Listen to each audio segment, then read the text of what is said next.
Miqtë dashur, mbrëm keni komentuar shumë në profilin tim të Facebookut në lidhje me fotografinë në prapashpinë, që flasim për një ajet të Kur'anit që shndrohet në kaligrafi dhe fotografia quhet lauha.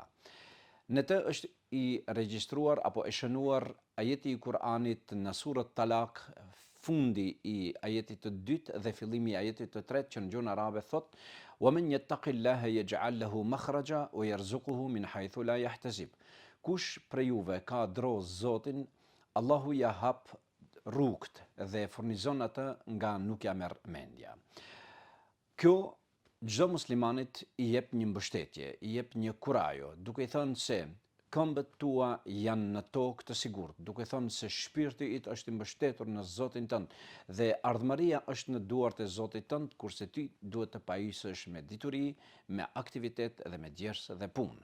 Kudo që jeni, qëndroni aktiv, të gjallë, të mirë, ashtu sikur gjithmonë jeni, dhe mbështetni te Zoti juaj dhe dinja se nuk ka mbështetës më të mirë se Allahu. Selam për ju dhe një ditë të mbarë.